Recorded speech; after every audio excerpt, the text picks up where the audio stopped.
अभिवादन स्वीकार कीजिए ब्रजेश मिश्रा का। और आप देखना शुरू कर चुके हैं द डिबेट। बहनों भाइयों, आज भारतीय जनता पार्टी की राष्ट्रीय कार्यकारिणी के संबोधन में प्रधानमंत्री नरेंद्र मोदी ने बीजेपी के सामने जो मिशन, लक्ष्य और चुनौतियां रखी हैं उस पर पूरे देश की निगाह रही है। प्रधानमंत्री मोदी के संबोधन, कार्यकर्ताओं को दी गई सलाह और पार्टी को दिए गए मशवरे का अमल उनकी पार्टी कितने गंभीरता से लाती है।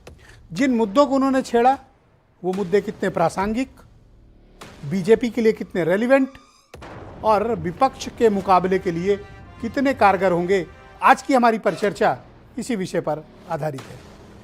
बहनों भाइयों, इस देश की राजनीति में एक बेहद मजबूत सत्तारूढ़ पार्टी भारतीय जनता पार्टी, उनके टॉलेस्ट लीडर, सबसे बड़े नेता नरेंद्र मोदी ने आज राष्ट्रीय कार्यकारिणी में अपनी पार्टी के नेताओं और कार्यकर्ताओं को संबोधित किया। प्रधानमंत्री के इस संबोधन पर आज हम परिचर्चा इसलिए कर रहे हैं क्योंकि आज भारतीय जनता पार्टी की दिशा, रणनीति, चुनौतियां और लक्ष्य ये आज निर्धारित हुए हैं। इसका क्या असर पड़ेगा और ये सिर्फ आने वाले वक्त में राजस्थान, कर्नाटक, मध्य प्रदेश और छत्तीसगढ़ और नॉर्थ ईस्ट के कुछ स्टेट्स के चुनाव नहीं, बल्कि मुख्य लक्ष्य क्या है? लोकसभा का चुनाव। और अब से महज 400 दिनों के बाद इस देश में राजनीतिक महासमर होने जा रहा है और ये महासमर भारतीय जनता पार्टी के लिए और अपोजिशन के लिए बहुत ही डिसाइसिव है, बहुत ही निर्णायक है।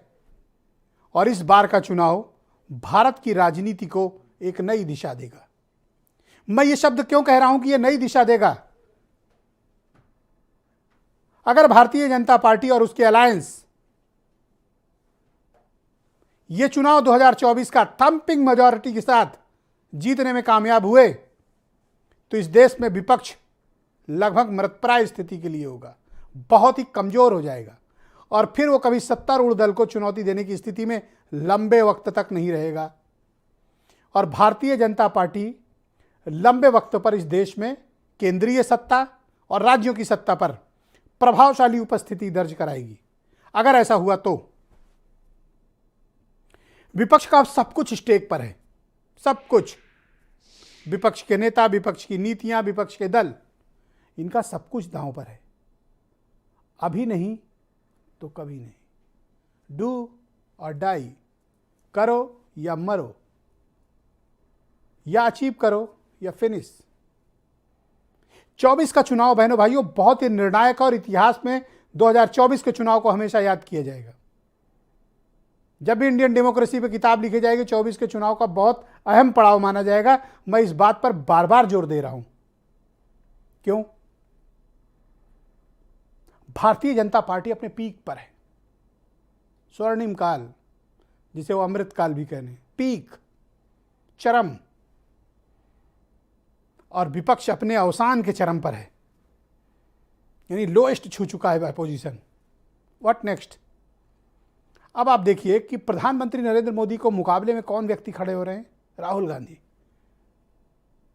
इस देश में बहनों भाइयों पदयात्राएं जब शुरू हुई हैं, इस देश का इतिहास राजनीति में बड़े भूचाल लाए हैं। कन्याकुमारी से कश्मीर, दूसरे चरण में अरुणाचल से गुजरात, यानी 24 का चुनाव आते आते राहुल गांधी विपक्ष के वो सर्वमान्य नेता होंगे जो प्रधानमंत्री नरेंद्र मोदी को सीधी चुनौती देंगे। और कौन सा दल देगा? कांग्रेस। उसके पीछे ये सब आपको अलाइनमेंट में मिलेंगे। अलग अलग चुनाव बड़े लड़ेंगे, लेकिन ये सब ये देखेंगे कि कांग्रेस बीजेपी को हरा पा रही कि नहीं। अगर कांग्रेस बीजेपी का रास्ता रोकेगी, ये फौरन सब मिलकर अलाइन हो जाएंगे। किसके साथ? कांग्रेस के साथ। ये जो क्षेत्रीय छत्रप हैं जिनके बारे में कल फिर हमने डिबेट की थी और उसके पूर्व में भी डिबेट की थी, विपक्ष के पास इस चुनाव के बाद कुछ बचेगा नहीं और सत्तारूढ़ दल इस वक्त पीक पर है। इसीलिए प्रधानमंत्री मोदी ने कहा ये हमारा अमृत काल है, स्वर्णिम काल, गोल्डन टाइम। हमें अति आत्मविश्वास से बचना है। जिस अति आत्मविश्वास के चलते हमने मध्य प्रदेश गंवाया था, छत्तीसगढ़ गंवाया था, राजस्थान गंवाया था, कर्नाटक गंवाया था, हमें उस अति आत्मविश्वास से बचना है। बात सही है उनकी। मुसलमानों को लेकर भी उन्होंने धारणा स्पष्ट की और बिल्कुल साफ कहा उन्होंने मुसलमानों को लेकर कि मुसलमानों के खिलाफ हमारी पार्टी के नेता विपक्षी दलों की तरह जो बयान दे रहे हैं उससे बाज हैं। पसमानदा और बोरा समाज के मुसलमानों से मिलें, वो भले वोट न दे रहे हो लेकिन उनसे मिलिए। तो ये 400 दिन बहुत ही निर्णायक हैं।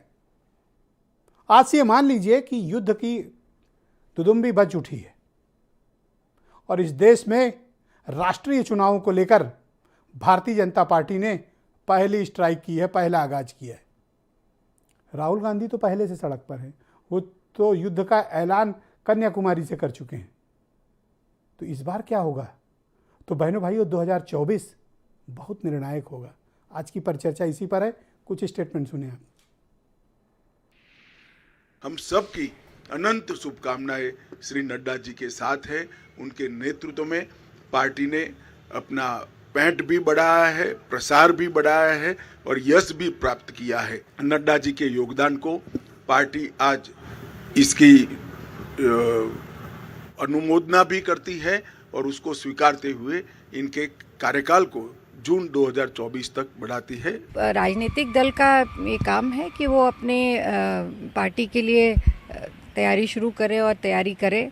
हर दल करता है। जिस तरह से भ्रष्टाचार फैल रहा है, जिस तरह से बेरोजगारी फैल रही है, महंगाई है, इन मुद्दों पर भारतीय जनता पार्टी का कोई मंथन होता नहीं दिखाई देता है। केवल चुनाव प्रबंधन को लेकर के उनकी तैयारी साल भर चलती है। जो भारतीय जनता पार्टी दूसरे दलों के राष्ट्रीय अध्यक्ष, प्रदेश अध्यक्ष के चुनाव को चुनौती देती थी, कहती थी ये लोकतांत्रिक नहीं है, तो जब आपके राष्ट्रीय अध्यक्ष के चुनाव का वक्त आता है तब लोकतंत्र आपका कहां चला जाता है, ये तो भारतीय जनता पार्टी को बताना चाहिए।